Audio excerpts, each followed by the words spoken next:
जासूस चारों तरफ घूमते हैं मंदसौर में। आज से 16 दिवसीय श्राद्ध पक्ष प्रारंभ हो गए हैं। श्राद्ध शब्द श्रद्धा से बना है, यानी अपने पितरों के प्रति श्रद्धा भाव प्रकट करना, यही श्राद्ध होता है।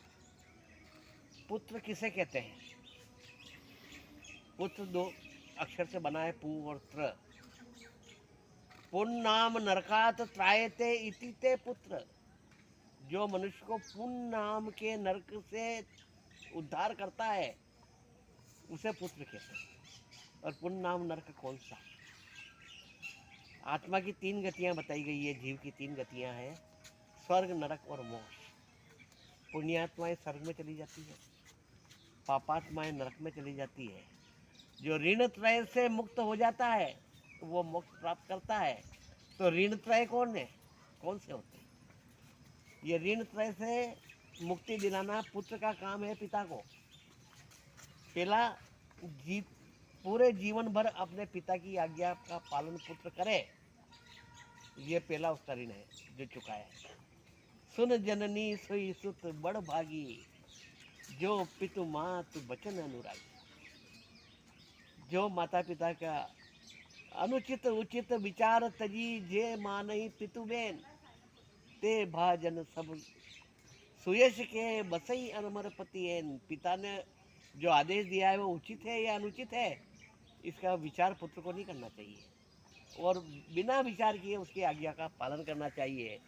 परशुराम पितु आज्ञा राखी, मारी मात लोक सब भागी। परशुराम उसके पिताजी ने कहा कि माँ का सर काट के ले आओ, तो उसने विचार नहीं किया कि ये उचित आज्ञा है या अनुचित है। काट के ले आए, खुश हो गए जमदग्नि जी। उन्होंने कहा बोल बेटा, तेने मेरी आज्ञा का पालन किया, क्या चाहिए? कि मेरी माँ को वापस जिंदा कर दो। इतनी सी तो बात है। तो इसलिए पुण्य नाम नरकात त्रायते इति ते पुत्र। तो पहली जो ऋण उतारने के लिए पिता का, वो है पुत्र का कर्तव्य कि उनकी जीवन भर आज्ञा का पालन करें। दूसरा यह है कि उनके मरणोपरांत विधि विधान से उनका श्राद्ध करे, ये दूसरा है। और तीसरा, उनके मरणोपरांत गया में जाकर के उनका पिंडदान करे।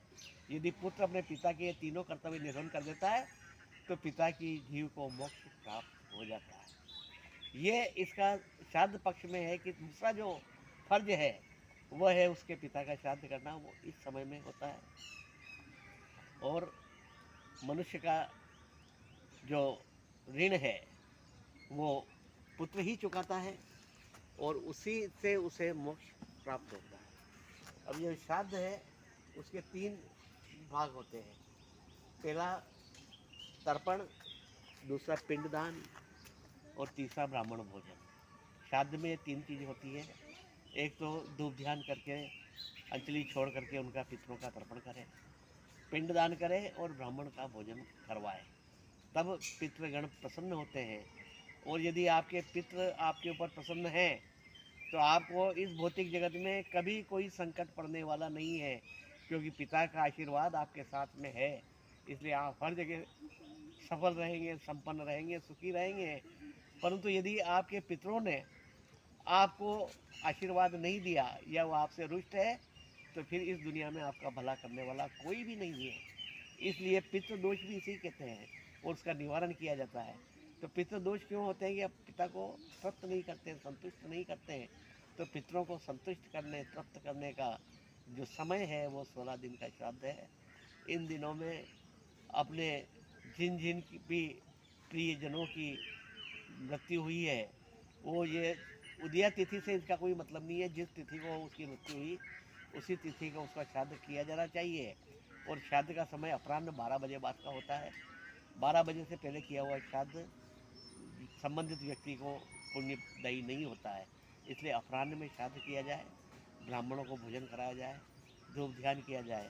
और 16 दिन तक यदि आप नित्य जाने अनजाने जितने भी पितर हैं उनको तर्पण अर्पण करते हैं तो आप सुखी रहेंगे, संपन्न रहेंगे, खुश रहेंगे। और अगर नहीं कर पाए तो सर्वपितृ अमावस्या के दिन तो कम से कम आपको श्राद्ध जरूर करना ही चाहिए।